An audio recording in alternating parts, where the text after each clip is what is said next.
All right, welcome to another episode of You're in Charge, Now What? I'm your host, Glenn Pasch, and today I am joined by Joe Goldberg. He is an author. His new book, Devil's Own Day, I have to make sure I get that one Got right, that one is right. coming out. Enunciate, use those teeth and tongue. Yes. Yes, and it's coming out next month, but this is your fourth book. But I brought Joe on. Joe was kind enough to join us. So not just to talk about the writing process and how you can translate that, those of you in the audience, to, taking on a project and organizing a project, and more importantly, seeing your project through. Joe, your history, when I started diving in and with what you shared with me, working in the CIA, in the intelligence, and highly decorated, I'm fascinated with that and how that structure worked and how it impacted your writing. So first off, welcome, and Thank you very much. congratulations on the new book. Thanks. We'll see if you get it done. I got an edit version from my proofreader last night, and I realized I gave her the wrong version. So now the moment this is over, I'm into rebuild mode, trying to converge and merge and compare documents to move edits over. So that's good management on my part. Yes, thank you very much. So let's talk about the variety. Again, I don't want it to only be about writing, but that idea of the writing process, because, as we were talking before we jumped on, you were talking about, writing, it all. And I've talked to Eric Bishop, who's putting out his new book, Ransomed Daughter, as well, author of The Body Man. And he talked about this. You have to approach it as a job almost, where it is organizing your day. You have to either get a certain number of words written or paragraphs or chapters. So for you, how do you break down the process of writing? Or, in my mind, this is a project how do you break it down so that it doesn't become overwhelming? Well, everybody does it differently, right? And when I was at other places, this is the way it's done. If you're in this position, here's your job description. Here's what your deliverables are. Here's your performance review, and you'll get graded on that. That's all you in the independent writing life. And it does give you more flexibility. So therefore, everybody can kind of do it differently. I approach it as not quite towards full job mode. And the reason I do that, because I've been there, done that for a long time. And I don't want to feel like I failed because, today I didn't write my 2,000 words. I'm a failure. Tomorrow I need to do 4. Right. I don't deserve this. I'm no good. I know the great writers are doing 10,000 words a day. That gets me nowhere. I need the flexibility of my mental control to be able to be creative and to keep pushing forward. So I have in my mind, I call them signposts or stop signs. I know I need to get to this spot by this point. Maybe a month away, maybe 2 weeks away. No matter what it is, I got to get there. How I get there is irrelevant. I just need to be there at that point. So if it's 2,000 words a day or 1,000 words a day, or it's 10,000 words in one day, that's what I got to do, right? It's a milestone moment, and that's how I approach it. Because I feel if I miss that day, I'm gonna feel guilty. I'll feel my self-worth and self-esteem down because I know everybody else is doing it right. That fear of missing out, that sort of imposter complex feel, and so that's how I do it. And then I know my publication day is, and I set it and I move it back from there. And as things approach, yes, things get more in a process. Yes. And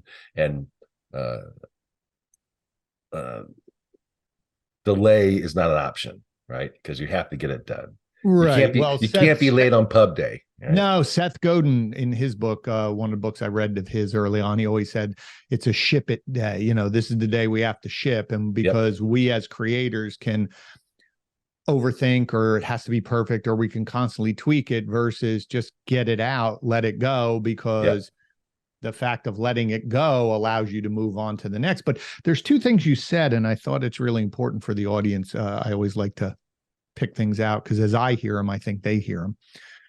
One is this idea of either others' perception of where you should be or what you should be doing, which either you've heard it from someone else in that idea, as you said, of comparison to other authors who, well, I've heard they write this, so if I want to be like them, I have to do this.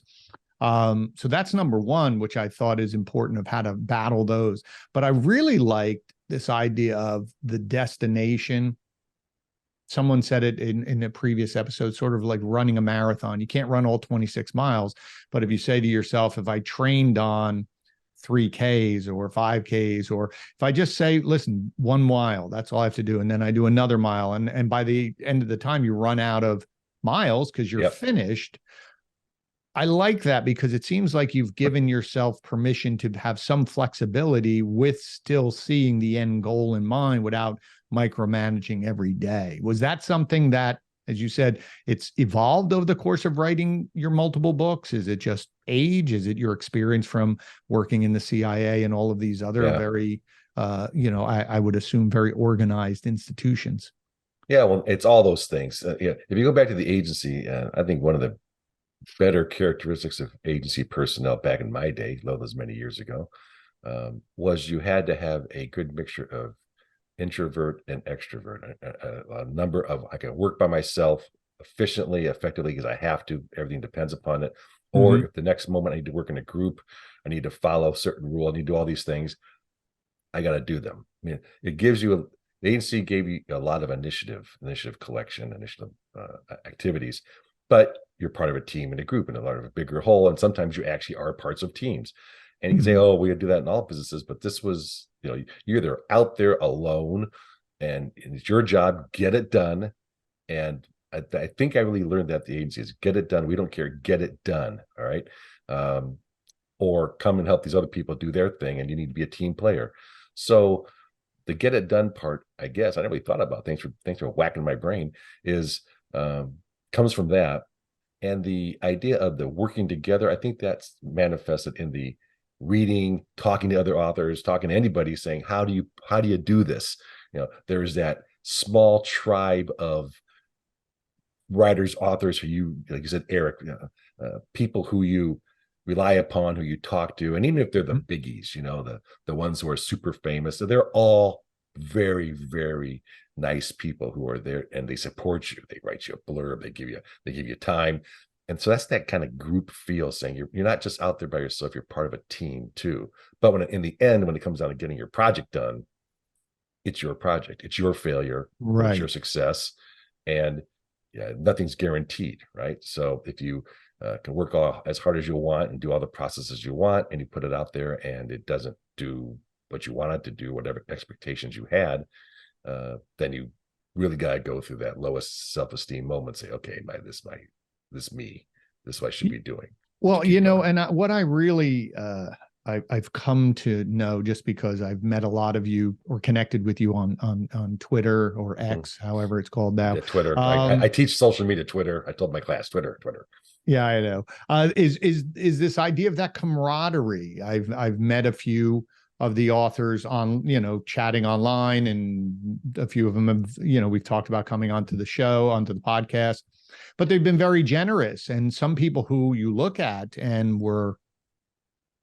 they're pretty big, and they're like, oh, would you like an ARC copy, something to read ahead of time, or just responding and saying thank you for your feedback. And then you see these events like you were talking about, the one in California.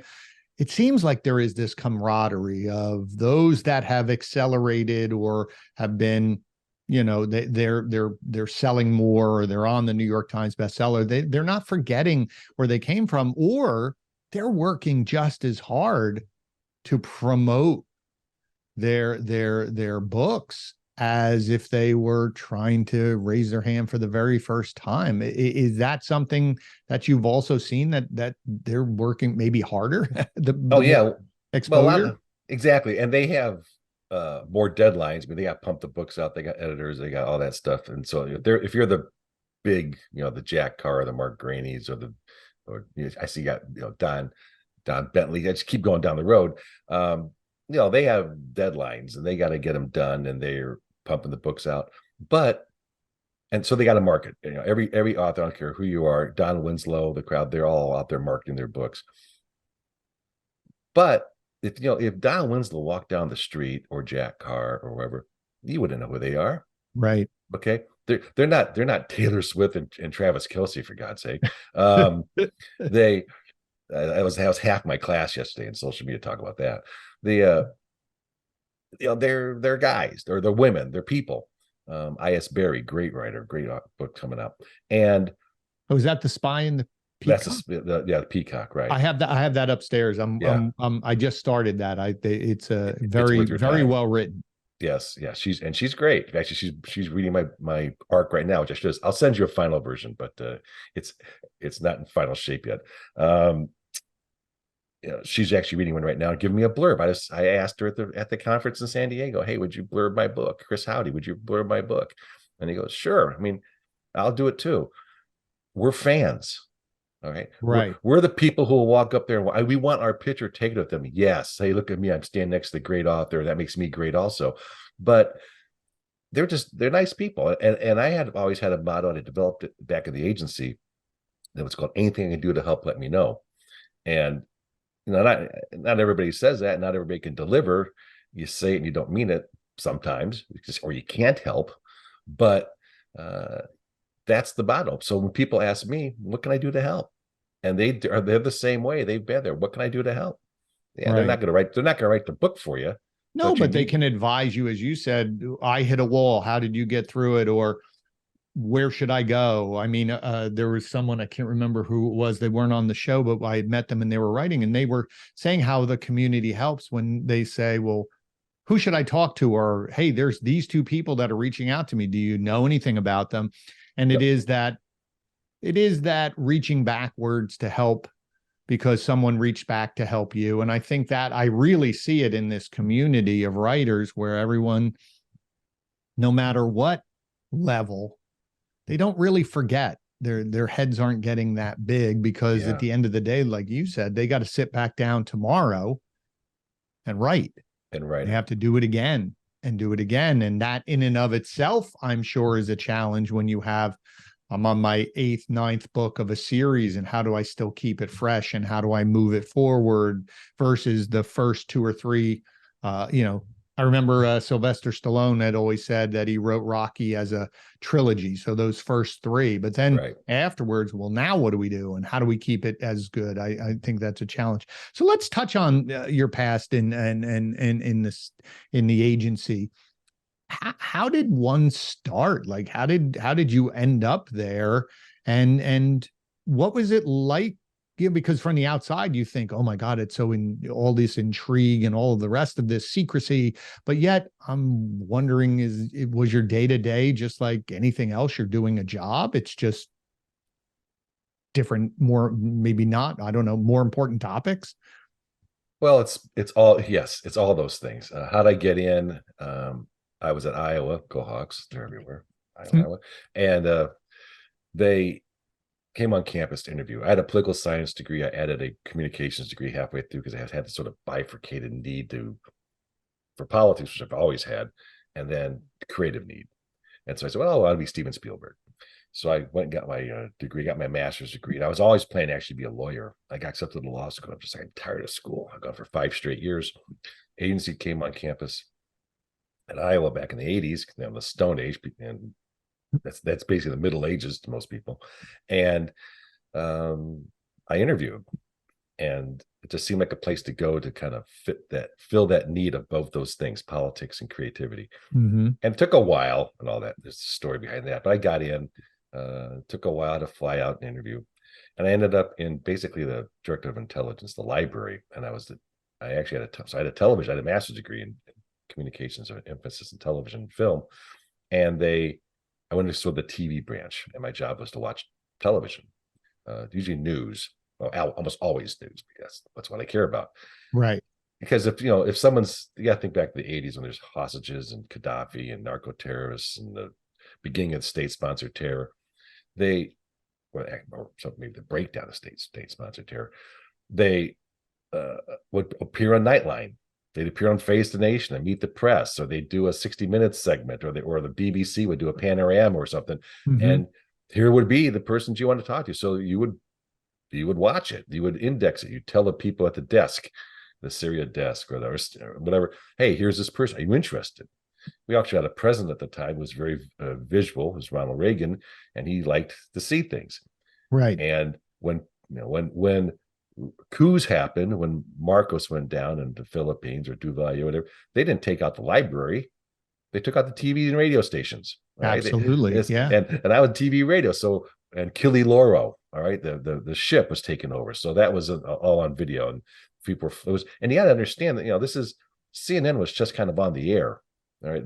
They were going out Tiananmen Square with a satellite phone, which was revolutionary. They were beating everybody to the punch because they were there on the ground with technology. That's really stone knives and bearskins, but it was revolutionary, and we could take advantage of that. So I had this knack for that. I did that for a while, and then the operations guys saw that I had sort of a knack for video and TV, asked me to come over, and I went to propaganda operations, where I sort of worked in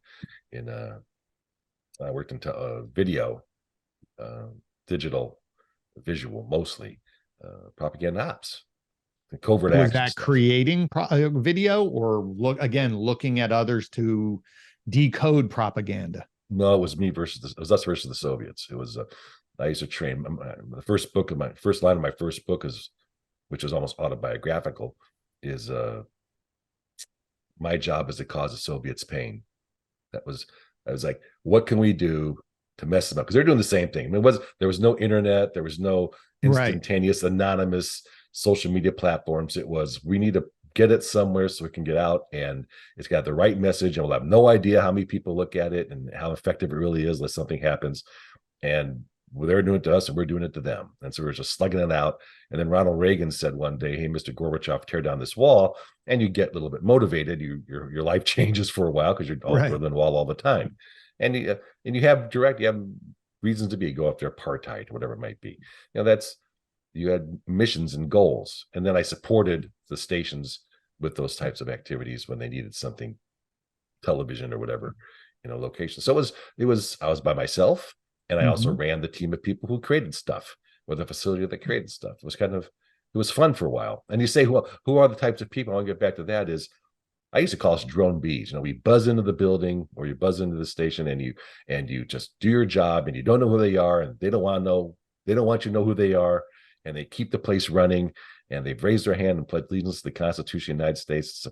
Provide our decision makers with correct information to make decisions about our country, and that's the job. That is it. All right. There's no bonuses, there's no stock options, there's no days off, there's none of that stuff. This is it. And I dedicate almost every book in some way to I call them the patriots, the people who are doing that right now, this very second, doing what they need to do to protect the country, for right or for wrong. That's amazing, because I don't think we, as day to day, Americans, as we go through our lives, I don't think they think of the volume. When we talk about government agencies, you hear it in sound bites now on the news, and this agency, and we're going to defund that agency or fund that agency. Yeah. The volume of people who are, just to your point, is they're not getting the stock options. They're doing this because it's a job that they like, but there is that sense of, I'm doing something to help the country move forward. As you said, I took a pledge to the Constitution, not to an individual, not to this, to that, but it's to the idea of the country and moving it forward. And you're right, there's all of these people who are just doing these great things that to us may not seem, well, that's not that important, but in reality, going full circle back to all of us, anytime you're putting a team together, everybody is valuable, and what we're doing is valuable, and we have to have that commitment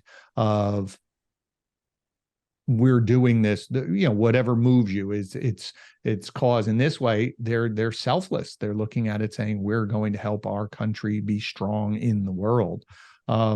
So with that, this is a good segue, because now, years later, as an author, you've mentioned a few times you're teaching.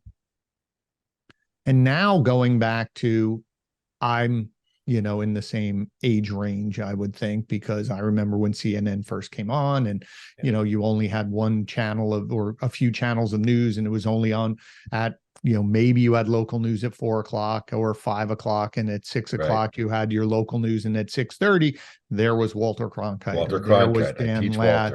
Yep. Right. Dan Rather, Peter Jennings, and everybody was, again, if you wanted news, that's when you saw it. And then maybe 11:00 was your local news again. But there isn't this 24/7 fragmented world now of information. So I would assume that what you were doing before in terms of trying to focus or have some either watching from propaganda to say that's fake, and then you're pushing out your initiative to go towards, at that time, Russia. Seems like now everybody is either, or there is the potential that everybody can put out, propaganda. And it just seems to be iterating at such a phenomenal pace. What do you say to your students who are sitting there, who are very young, who are saying, yeah, I have my phone right here and I can watch TikTok, and all of a sudden, oh, I follow this person, that person. They're not doing any due diligence on who it is. It's just, oh, this is trendy and I read this. And so how do you sift through this? And do you see this as a major issue for our country as a whole, let alone the world? It's basically both my classes. And it's always the first day of class. I give them a survey. Hey, when's the last time you read a newspaper? When's the last time you listened to the radio? And it's TikTok. It's TikTok, and it's online survey. This is basically, I can give you speeches and presentations on this. I ask them in every class I teach. If something happens, Kobe Bryant's helicopter goes down. There's a shooting in Las Vegas. Something happens. And I say, where'd you hear about it first? How'd you first hear about it? A friend I got. And I said, where'd you go next? I said, well, I Googled it normally. And I said, okay, well, that's the Google. That's the current. They don't have to go back and go flip through the dictionary. Google is the way to go, or searching online is the way to go. And I said, well, who do you go to an individual broadcaster reporter say, I trust that person, and I know they're getting the right news, right stuff. And the only ones who say they can are the sports guys, the people who follow a beat. So I go to Stephen A. Smith, or I go to this person because they follow sports, and that's the basketball person. And but I say, what about news? International news, and then I get the blank stare. I get the pitch, and I go. I thought I'd bring up Walter Cronkite. I say, we had Walter, most trusted man in America. Yeah, you could say it was this guy run by these kind of people, giving out this kind of news, but he was a reporter. All right, and we listened to Walter. We all went to Walter or Huntley Brinkley or Peter Jennings and the like. And you said, you went back Huntley Brinkley. You went back. I used to watch out. We were at KWL. We were at NBC. We were at NBC. They were rivals. We were at NBC. Now I'm definitely feeling my age. Chet Huntley. That's the way it is. And good night, Chet. Good night, David. And that's good night for NBC News. We go back. We went to those guys, those PR guys, and we trusted them. We listened to it. And at night, we went to Johnny Carson. Walter Cronkite told us what happened, and Carson would kind of tell us how we should feel about it. He'd tell the joke. Should we be laughing about this? Should we be feeling bad about it? What's the American psyche based upon this certain thing? And that was a nice sealed environment of our news connection. Was it better? Some things could be better because you have trust and truth and sources and professional journalism. But as you say, everybody's a journalist. In fact, yesterday in class was Citizen Journalism Day. If you have a phone, you are a journalist in some respect. You can take images and you can post them with your name anonymously immediately. Does it have sourcing? Does it have context? Does it have any of that stuff that journalists would do? No, it doesn't, more than likely. And that's where things become the problem. That's where you can start making things up. You can AI it. You can do all the technology things. And since everybody can do that, how do you know what the right stuff is? Well, and going for that, that evolution, I was just thinking this through, is that, you went for that half an hour news, and then it was a big thing when they went to Nightline, which was an hour show, or they went to some of these other hour-long formats where they could go into a little more detail about a topic of the day or a situation. News magazine. Yes. Right. And so you started, then all of them have it, the 60 minutes or other ones where people could have more time than just 2 or 3 minutes to talk about it, like headlines. You actually, this felt like we're actually reading an article or having a discussion. But to your point now is it's so fragmented. And I have 2 sons, one who's a freshman in college right now, and then a sophomore. And I would always ask them, how do you consume? Where do you find out? What are you watching? Because they don't watch normal TV. Unless TV is on, if we happen to be watching it at dinner and we're watching, but then it's usually, a rerun of a show or something. But for the most part, they're getting their information from either YouTube or they're getting it. My older son likes Twitter a little bit, or X, and then it's Instagram or TikTok, but Yep, those are the ones. but they follow people. That's the interesting thing, because they find somebody they like in their genre, where if it's, oh, I find somebody, my youngest one is obsessed with film. So he's like, well, I like listening to this person talk about film, or when they were watching video games. Well, these folks are talking about video games, but they never really talk about news. And then it's just, but the interesting thing is now, and I think that's one of the topics that a lot of people talk about, is before you had a debate between, did I like Peter Jennings, did I like or Chet Brinkley, or did I like Dan Rather, or you know, whoever it was doing the news, versus now it's, I can find somebody that I like, and I can consume information that validates, or in my mind, my own opinion. And so there is no longer a conversation. It's just, I literally can watch everything that makes me feel good and reaffirms. And I think that's where I think, to your point, is a lot of misinformation can be pushed out there, and people are consuming only one viewpoint now. Yeah, well, that's the debate, and I believe in it, the filter bubble debate. And you'd say, well, we're all in our filter bubbles. And I know there's some research now saying, oh, it's not quite as effective or as important and bipartisan as you think, but I do think it is. And the algorithms tell us, give us what we're going to consume. It's going to be these certain things, and everything else that's not that certain thing we're going to push out. It's Netflix saying, hey, since you watch this, we think you're going to like that. Don't pay no attention. Those are probably sponsored and based upon your likes and all the sort of things. And the more you do, the more we know. We've given that away. We like the convenience, the privacy, forget it. So fill my bubble. Fill it with all these, as the Eli Pissar, or whatever his name, however, I can never pronounce his name. Guy created filter bubbles. So you get vegetables and you get junk food. And there's a lot of junk in there. And then you get inside your bubble, and then you rattle around in your echo chamber. So everybody around me thinks exactly the same way. Therefore, I must be right, because my friends are saying the same thing. And the stuff I see on my media connections are all the same thing. And therefore, they are wrong. Them is bad, because them don't know. They're not saying what I know, what all my friends know. Therefore, it must be not the right stuff. And that's what ends up in the media consumption. And more, by the way, I hate to say that, is becoming driven just totally by algorithms. We have no control. TikTok is built to be addictive, right? It just gives you what it thinks you want. You don't get to select thing. It's self-selecting almost all of it for you to drive your eyeballs there continually, and all those things. So, you kind of lose a little bit of free will. And I do my surveys with my classes, and I say, hey, where do you get your news? 7 years ago, it was Facebook and Twitter. Then Snapchat, then Instagram and YouTube hang in there, and it came Instagram and YouTube. Then TikTok came along, and now TikTok wins. All right. If you're looking for news, and I go, where do you get your news on TikTok? And they do what you say. They follow somebody who they like. News doesn't have to be international news. It doesn't have to be politics. It could be celebrity. It could be financial. It could be sports. And there's a lot of kind of news, but that's where they go. And so I think some of us have this bias, and that news has to be politics and has to be meaningful. It has to be all these things, which drives democracy, which it really should be in many senses.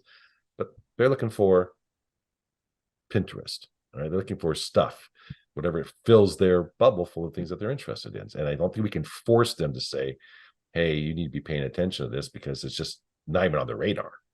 I think the majority. I think it goes back to a word you used, and I think it is very important. It's this idea of convenience. I was just speaking to a group, and I talked about that for customer experience, about convenience. And I said, remember when Amazon first came out and they would ship, and everybody was like, whoa, this is fantastic. And then when Prime came out, something's going to come in 2 days. Fantastic. And now it's, well, if it can't get here this afternoon, it's 10 o'clock in the morning. If it can't get here by 3 o'clock, I'm going to go somewhere else. And so we've created this idea. We've given out, to your point, to some control in terms of, well, I'm just going to go to my explore page on TikTok or Instagram and just see. And it's basically shoving everything that's very similar. So all you're continuing to do is narrow your focus into similar.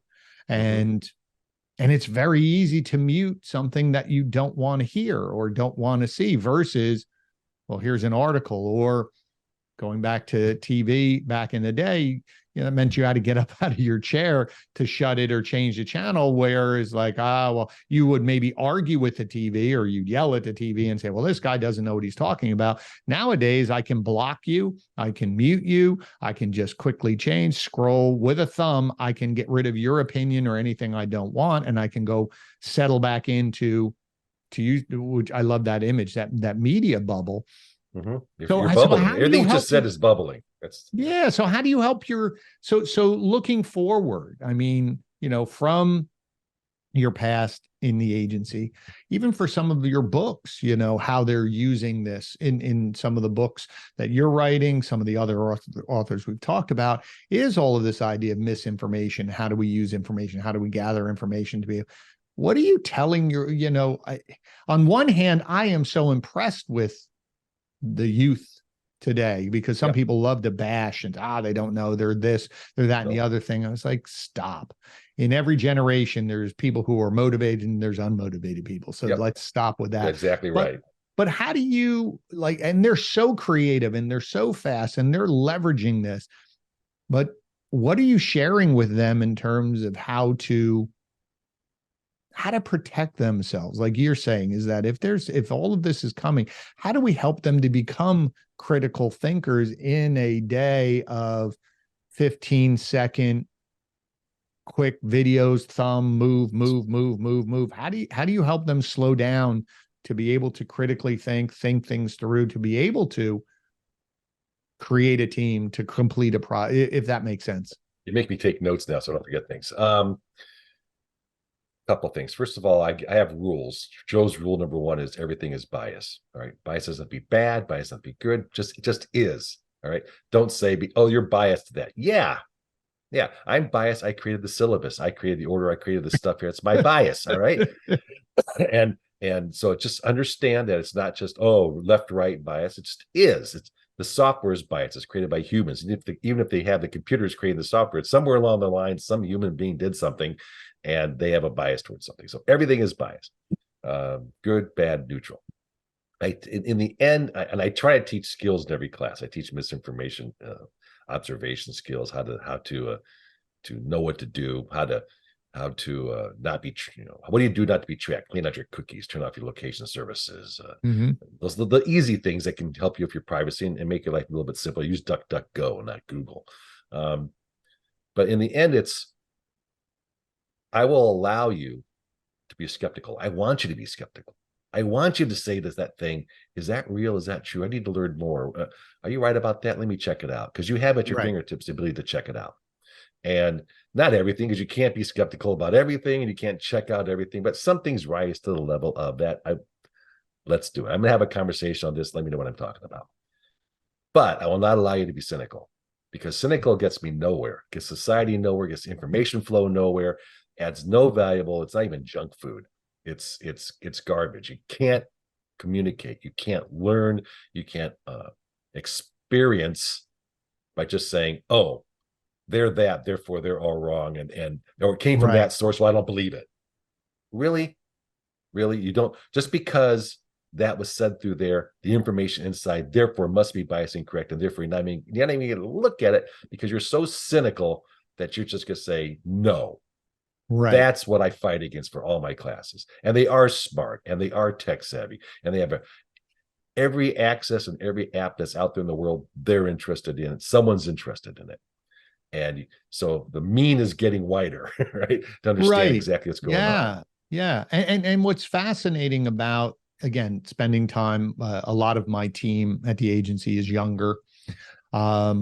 And just talking with my son and his friends, and they, when they were last year as seniors, they would come home for lunch and, he'd have 4 or 5 people and they would just ask me questions about business. Like they're very curious, but they've also have the ability of, they're very good at questioning, where maybe our generation was, well, those are the rules, or that's what we've been told, or this is the path that you're supposed to get a good job and work there and everything will work. And they're going, why? Or they've seen that not work. And so now they're questioning. But to your point is, they're not, at least my son's age, they're not cynical. They're just maybe a little bit, well, why should I? They're almost asking you, well, why should I listen to you, or why should I read this? It's not as if, well, just because you're, if you're Fox News, you're out. If you're CNN, you're this, or if you're this or that. And everybody, certain people put everybody in a box and just label it and say, well, you're everything, so I'm not, versus saying, well, I may not disagree. I disagree with you on this, but I had a conversation. I usually don't talk politics at dinner with clients, but they turned to me and they asked me, and I said, I'm in the middle. Like, I want to find, I agree with you on certain things. I agree with you on certain things, but I'm not labeling you to say, oh, because you're X, I can't talk to you. That's just silly. And so I see the younger folks trying to figure things out and trying to explore and asking good questions. And they have the ability to research. It's just now there's so many places to go. That, I think, is almost to the point where we wanted volume, but now, where before I think we were so small, everybody was like, well, we only have this. But now that we have everything, I think it's freezing them up as much as it was freezing them up before, where they didn't know where else to go, where now they go, I can go everywhere. I don't even know where to go. Right. Well, I had to take a lot of notes here on that one because you have some good spots. Okay. When I worked at Motorola, and after Motorola, the corporate dissolved, I went back to my roots, and I became a political campaign manager overseas for presidents, prime ministers. My brother-in-law, this is the point of the story. My brother-in-law was a number 3 guy in the Obama campaign for both campaigns, the research and market. He did all research, he did all media. And after they won in 2008, he says, hey, the world's calling. The social media thing is new. They're asking about how the fairy dust, how'd they do it? Can I take over the international stuff? Non-US politics. So I'm the international wing of the Obama guys, but we're not Obama spreaders. All right. That's our marketing tool. So people thought they knew my political beliefs because I was working for this wing. And I'm like, I'm not going to let you categorize me, because the moment I say a word or say something to you, you have a preconceived notion of who I am, and you don't even know how to spell my name, but you're going to put me in your box, and you're going to say, oh, therefore you believe this, and I'm not going to talk to you. Oh, you're with me.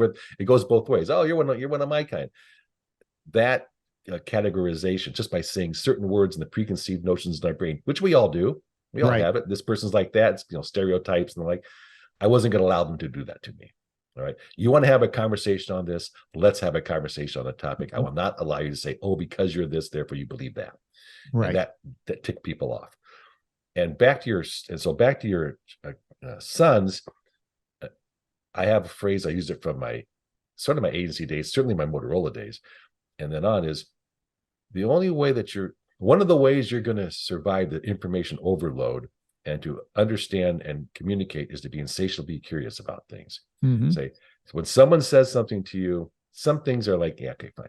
But you go, I need to know that answer. I need to know who was the leading woman in 7 Days in May, because I need to know. And now you have the ability to do it right away. You can put your phone out in less than 5 seconds, you got the answer. But it's a nagging need, that insatiable curiosity to understand something. And it could be anything. It can be yachting, or it can be writing, or anything. You just need to know.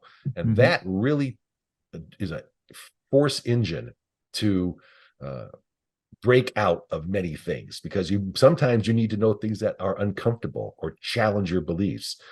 Are they right and I'm wrong? And then you can have a conversation. Have you read this? Do you know something about that? Absolutely. My greatest agency tool when I was talking to people was to be the dumb, was to be educate me. What do you mean by that? I don't know anything about nuclear physics. What do you mean? And people love, like I'm doing right now, they love to talk and they show how smart they are, and let them, learn the art of listening in the social media world. All right. Learn to listen. Well, I talked to my son. It's funny you say that. I had a conversation this weekend with him, and, he and his friends were thinking about, moving off campus. And I was like, let's talk about this. But what I talked to all of them about is, because I said, you all thought or got one option, and then you were like, great, it's all figured out. And I said, let's use this as a learning experience, I said, so you always have to say, well, this is a good option, but then your brain has to think, well, what if it isn't as good as I think it is? What's plan B? What do I have another option to look at? What if that option completely fails, or the powers that be go, no, that's not happening. What's my alternative? And all of a sudden I could see the wheels going. I said, that's really how you're going to develop and be valuable to an organization and to yourself, to be able to say, just because you see one thing and you agree with it, or you go, that's awesome. To your point is, and I love it, be curious to look at the alternate side and say, well, what if I really go to that place and look at it and it's run down, or they're costing too much, or they're not going to, or we go in and we go, oh, we don't want to live here. Do you have an alternative? No. Well, don't you think you should? Or maybe 3 alternatives, or what happens do you know about it? Right. Or what if I say, you can't do this? What's the alternative? And all of a sudden his brain unlocked. He goes, oh, I stopped too soon. And I was like, there it is. Not that you need it, I said, but you got to be prepared in case. And I think to your point is this curiosity of educate me. And I think that also for someone who, if you ever get asked that question, I think that shows how well you know what you're talking about, is if you can teach it, if you can explain it to someone else, then all of a sudden. But I love that. I love throwing questions at people and just, tell me about you. Tell me about this. Tell me about that. Why did you do this? How did you do that? It's just to be constantly absorbing what you think you know, and what, to go deeper to what you may not know, or an alternate thought, even if it's to tell you, yeah, I'm right. Yeah. That's all good. Well, every year the distance between the age of my students and me gets greater, because they're pretty much the same age, and I keep getting older, right? The students are this age that they are, and some gray-haired guy walks in to talk social media and misinformation, like, hey, why aren't you my age? How should I believe you? But so with age sometimes comes wisdom or experiences. Sure. College students want a couple of things. They want war stories, they want an A, and they want food, all right, and they want a job. All right, that's basically, give them those things, and then they're happy. So I do all those things. I bring food to class, and we talk about things, and I learn more than them. I ask them, "What do you mean? Tell me what you get from TikTok." So I'm absorbing from them, and I'm replaying it to the next class like I know something. But one thing you were talking about with your kids, and this has come up a couple of times throughout this, and it's one of my old agency to Motorola to political campaigns, even now, is the expectations management game. All right. When I was working in intelligence at Motorola, and someone say, hey, go find me this information, they thought this Google was brand new, and Yahoo News. Can't you just hit the Yahoo News or intelligence button on the keyboard, and up will come the answer, because they're getting it in their own news feed and newsletters every day. How come I need you? It's so simple. It's all here. Difference between intelligence and information and data and all those type of things. But I'd say this is what it takes to have the information you need to make the informed decision. And then you manage your expectations, what I can produce in this amount of time and what you really need to get the answer done. All right. So you're talking about what your kids can expect when they go out to the outside. All right. Should you expect a castle or a house like they grew up in, or are they going to have the flea infested one bedroom thing? All right. So you can't expect to have the house that you grew up in, because that's not the way it works. Same thing for students, and the same thing for misinformation. Expectations management of what you think you really need to get right away, and what you really can get right away, or understand, or know right away. And that game is, let me tell you what the reality is. This is what we can do in this amount of time, or this is what you're going to be able to learn from this. This is what the most you can possibly get, or you need to go further distances. You need to go expect more, or only expect it this much. And that's a big game. Yeah, it is kind of a game, and that's very hard today, especially for students. Students,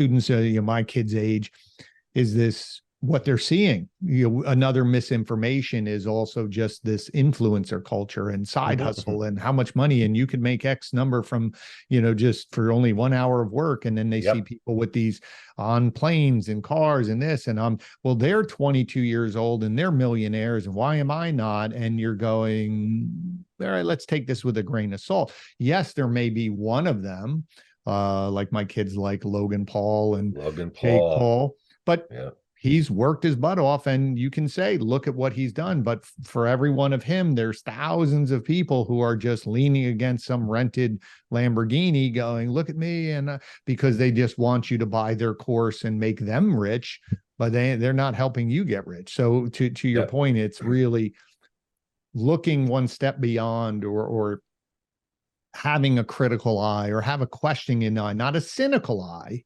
Right. Skeptical. And they'll be cynical that, oh, everybody is, versus, well, think this through, do some research, get some opinions, and then form your own opinion, versus just what I see. It's a quick label. It's easy. And that's not going to help you achieve what you're trying to do or help you grow. If everything is just quick cynicism and I'm just throwing it out and I'm just going to constantly consume what makes me feel comfortable and warm and fuzzy, because it's not challenging me. And I think that's where I think the differentiation is helping the kids sort through this to continue to challenge themselves in a positive way versus giving up into cynicism. Well, there's something to be said for, there's so much information out there. What am I supposed to worry about the most? All right. Yeah. Is this important? Is the government shutdown more important than me finding my apartment and doing the research on that? What's the scale of needs here? Right. And Joe's rule number 2 in class: everything is personal. Okay, what is the most important thing for you right now? Information is coming. It's built for you. All right, you are going to react it in your way. All right. Right. And I have a class on influencers and how many YouTube followers does it take to make this amount of money and those types of things and to go viral and all that. But and it's a lot, and there aren't that many. Oh, can everybody be a Kardashian or a Jenner or whatever? And, so they got TV shows. I want to be that person. And then it becomes all the other negatives of what happens on social media, all the fear of missing out and self-worth, self-esteem. But it's also a job. That's the other thing that they don't understand. This is my niece is very popular, and she's built a business online, but she works her rear end off. This is not every time. She used to say, every time I'm shooting a photo, I got to shoot it X number of times. And, it's been years of doing this, but then she also was sharing with me, it's not exhaustion, but it is this commitment of, I have to, very similar to what you were saying about the Jack Carrs, the Brad Thors, the very popular authors. They have publishers, they have dates, they have people on top going, where is it? How many pages? So very similar. I need this. It can be exhausting. And so, yes, you look at that. And again, you say, oh, if I'd love to be them, but would you really? I mean, people are like the money, but would you really want to be a Kardashian where every time you walked out of your building, there were hundreds of photographers chasing you, so you had no privacy? Do you really want everybody critiquing everything you say, saying horrible things about you online? I mean, I don't know.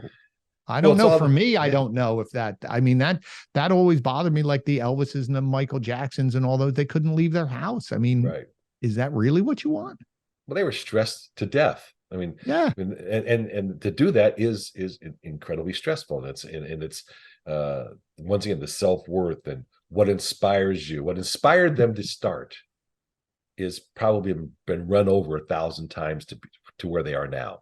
Right. You've kind of forgotten. It's like Rocky going back to the old gym. That's why I say I use that all the time. I'm going back to the gym. I got to start from the beginning and remind myself what it's all about, because I'm lost in this. I'm not Jack Carr. Just go back and write. All right. Sit down and barf it out. And why'd you do it? And read it. Everybody has different styles. Sometimes just write and whatever. But so why did you do it? Well, I want to be a storyteller. Then go back and tell stories. Go tell stories. Don't try to be the greatest author ever, the best-selling author. Go out and tell stories.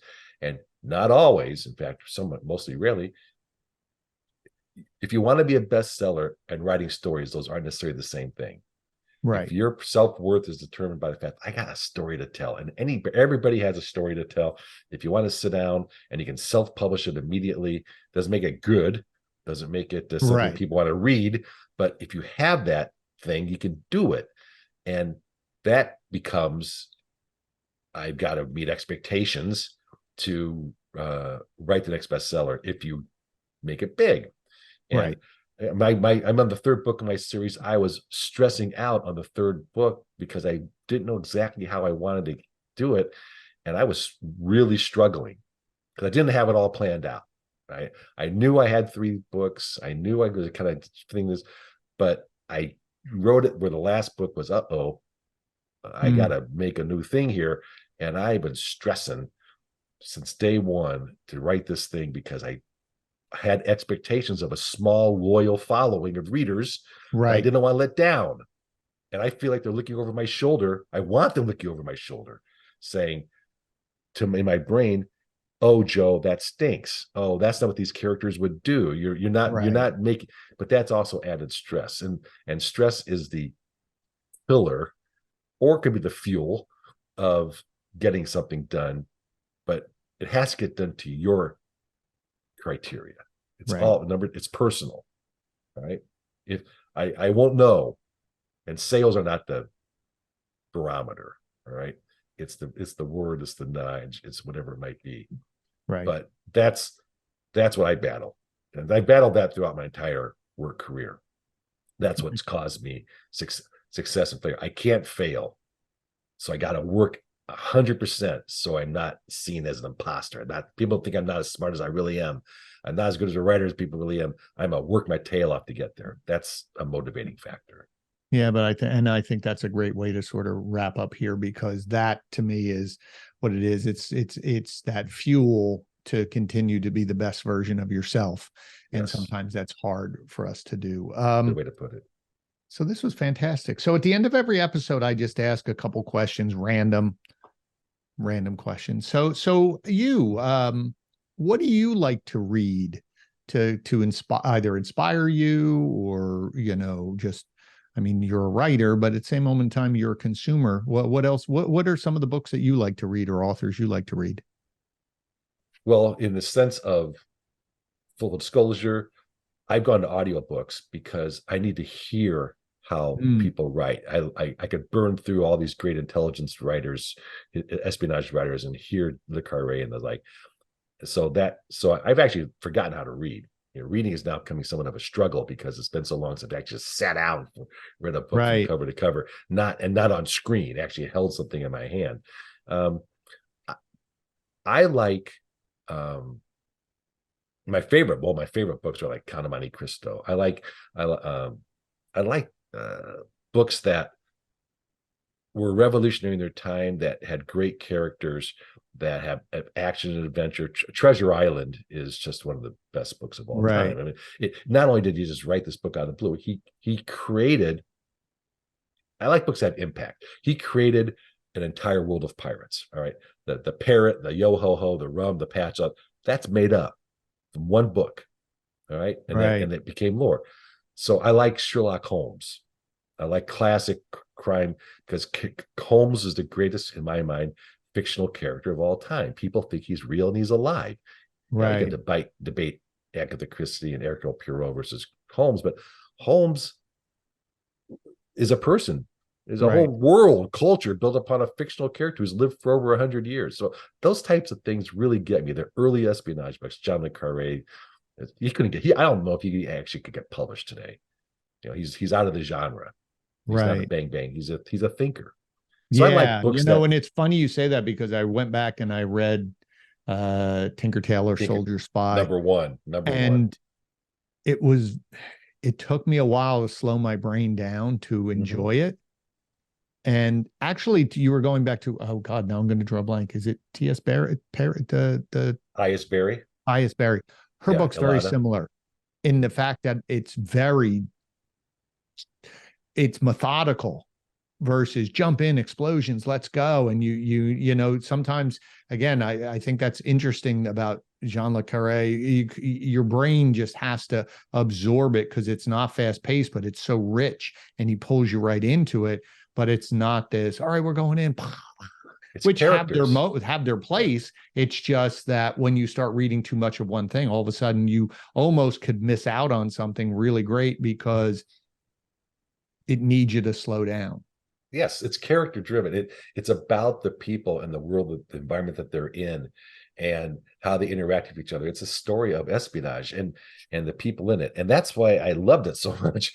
And when I started writing my second book, the first of the series, they're like, well, I wanted to tell these stories. Like, well, you need to have some action. Okay. The market needs bang, bang. I call it. You need right. And Josh Hood is a good friend and say, so if you get stuck, just kill somebody. All right. That's it's actually for the market reasonable. I actually think that market's dying off. I do believe especially the espionage thriller, but maybe not quite so much for the bang, bang, but so that's why Le Carre couldn't do it. That's not where he came from. I do like Ben McIntyre. I like nonfiction. And so the Nathaniel Philbrook and the Eric Larson, and I grew up on nonfiction. Oh, I like Eric Larson too. Yeah. And Ben McIntyre, who writes the best espionage historical books, Operation Mincemeat with and Agent Zigzag and all these things. I highly recommend. I learned a lot. I'll post some of those in the show notes. Yes. One question, and then we can wrap up with where they can connect with you. So out of this whole conversation, and this was a phenomenal conversation. I really enjoyed this. What's one thing that you hope the audience would take out of this? If there was one thing they could pull out of all of this great information that you shared today, what would that be? Well, a couple quick things. Sure. Everything's connected. All right. So nothing here was built for us. It's what we're doing right now, streaming live and video and TV. That's connected to the stuff from the 1880s and 1920s with television, and we're listening to audio, and that's radio, and that became iPods, and that became this. So nothing was built for us. We're just part of a continuum of things that were created. And this is our moment to enjoy them and move them forward. So nothing was built for us. And I stick with all things are personal. All right. It's about how you are going to react to the environment that we're in. And how do I react to my students, and how you react to this podcast? And that's boring. I'll give it my 90 seconds, which is about as much as you possibly can give someone in an attention span. But it's on us, not the internet or the social media app, to absorb, understand, and deal with the world around us. And that may seem trite, and that may seem obvious, but boy, it's so forgotten. We have all these tools that help us, and therefore we don't think about it. Let's just push the app. Right. What does that mean in those types of things? So it's about us. Be skeptical, not cynical. Love it. So how can the audience connect with you? Where can they go to get your books? I'm sure they're everywhere, but if they want to connect with you, what platform are you on most of the time? Where can they connect? Well, everybody's got a website. My website is joegoldbergbooks.com. Everything is there. My newsletters are there. The books are all there. My stories are there. I write blog posts. So tell my Jimmy Buffett stories. People can have to go to my blog to tell my Jimmy Buffett stories.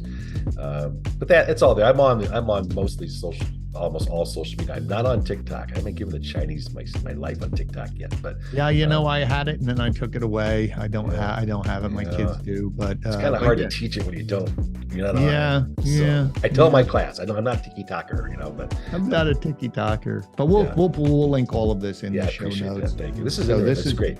Yeah, I love to think outside the world. This was great. And like I said, I've been very blessed with some great guests, and they always at the end of it say, wow, we went all over the place, or we had a great conversation, or no one asked me these questions. And so I'm hoping that I am, I'm taking the place of the audience who would be asking you these questions. So I appreciate your time.